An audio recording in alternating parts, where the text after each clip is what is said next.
Below the buried ruins of the Vatican necropolis, there's an intricate hive system of tunnels and bunkers that was constructed for archiving purposes and shelter in the likelihood of nuclear war. I was employed in a security unit underneath St. Peter's Basilica and had access to Vatican secrets. The secrets ranged from the skeletal remains of non-humanoid extraterrestrial life, to the third secret of Fatima, to the church's very own Black Book, to ancient and advanced technologies. One of the secrets involved a machine said to be built in the 1950s. It was created by a team led by a man named Father Ernetti. He was an Italian physicist, a respected historian, and a Benedictine monk. With the help of 10 other scientists, Father Ernetti built the chronovisor with the ability to see into the past and potentially the future. Stories came out about how Ernetti and his team had used the machine and witnessed the last days of Christ, including the Last Supper and crucifixion. That they'd witnessed, firsthand, speeches by Napoleon in the early 1800s and Cicero to the Roman Senate in 63 BC.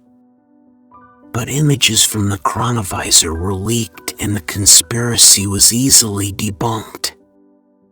What people don't know is that the chronovisor was a fabrication planted by the Vatican and spread to the public to misdirect attention away from any potential real leaks in the future of what they'd actually built. And the church's plan worked perfectly, as did the real invention. It was called the Tiresias device, and could receive audio recordings of the future.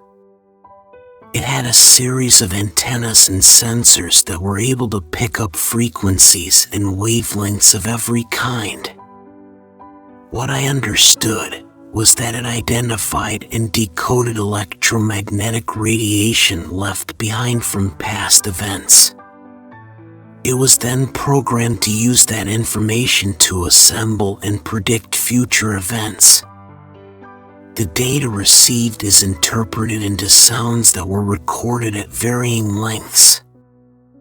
Similar to tuning a radio, you could twist a special knob that would focus the antennae into better clarity, or even to the device's version of other stations, which some scientists claimed were different dimensions. In security footage, I'd seen the device used by priests and scientists many times over. I'd learned how to turn it on, charge it up, and pinpoint the targeted location.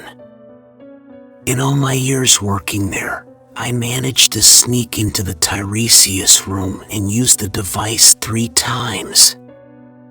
And each time, I went 30 years further into the future, but at the same location, which was Warsaw, where I was born. All 3 recordings I heard were different, and they were the types of futures only conceivable in nightmares. The first recording was just over 3 minutes in length. It started slow, then came into clarity. It was early morning. I could hear cars, buses, horns, factories, people. It was downtown Warsaw during morning rush hour. Thunder began to roll in. Then, a single tornado siren erupted in the city, followed by more and more. Sirens and alarms began to pierce out from the downtown core. There was confused yelling and shouting from people. In the distance, the deep hum and heavy rumble of gargantuan machines began to approach. A horrifying mechanical horn blared out. The confused yelling from people turned to screams of panic and horror. Explosions and gunfire were erupting from what sounded like fighter jets and aircrafts tearing across the sky towards the machines. A battle had commenced. It was chaotic, at least on the human side. Our attacks were uncoordinated and sporadic, and they weren't stopping the machines.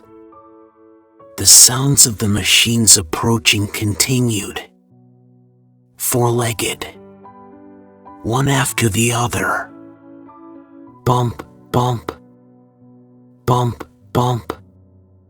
Never breaking pace. Never slowing. Never backward. Not fast, but unstoppable. The battle against them raged as the machines got to the city. An impossibly loud sonic boom erupted.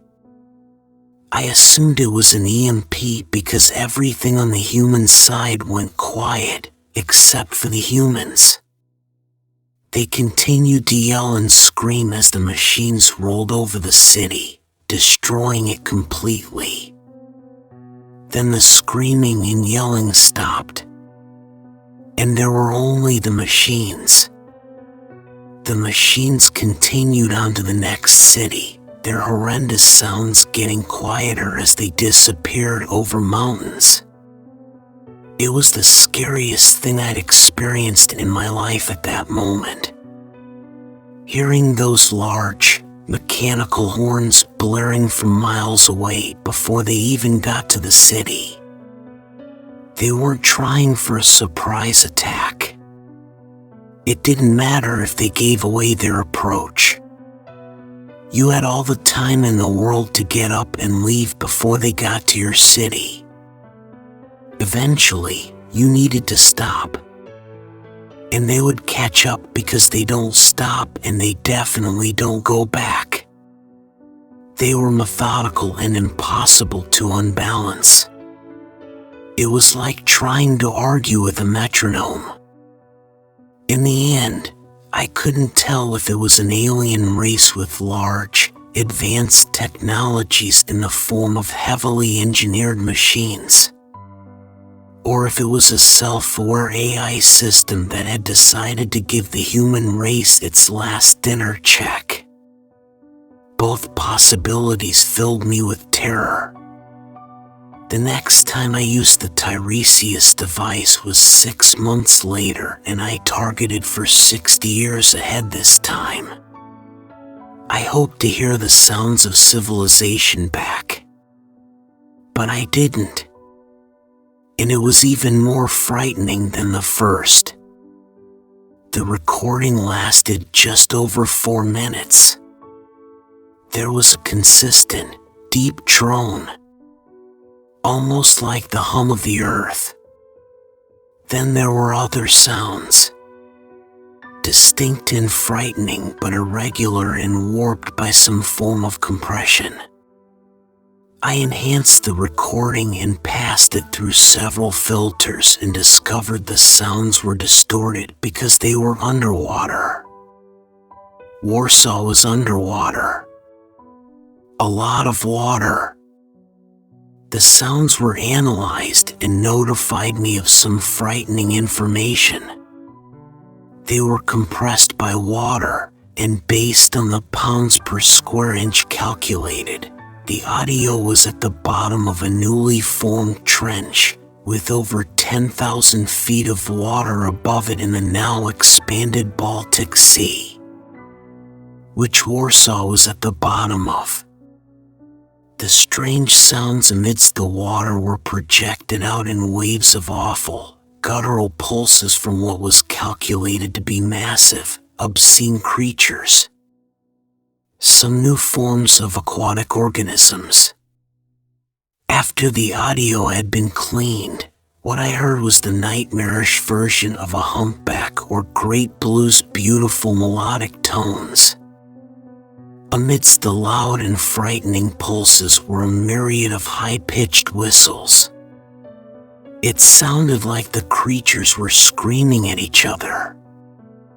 The sounds got closer and erupted in all-out violence.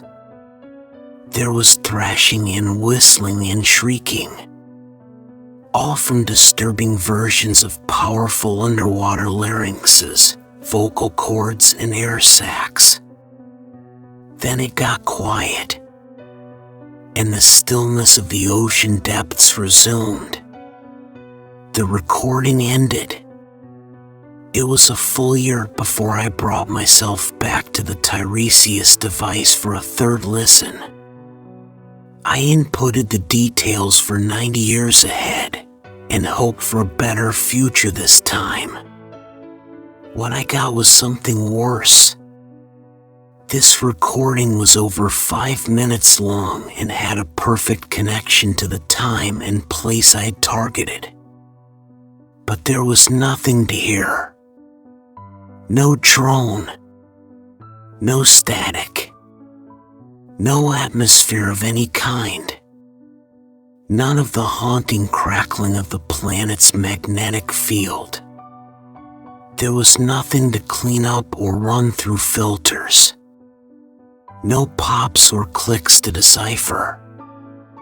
Though I did all of that anyway, but received nothing back.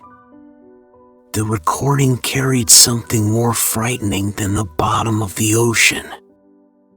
It carried the empty sound of space. The vast, dark areas between stars and planets filled with nothing. My filters couldn't detect the hum of stars or planets nearby. It appeared there was nothing at all.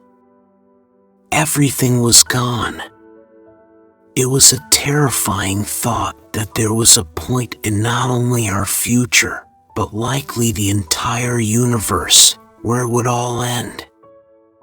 There would be nothing. Not a void or an abyss. Just nothing.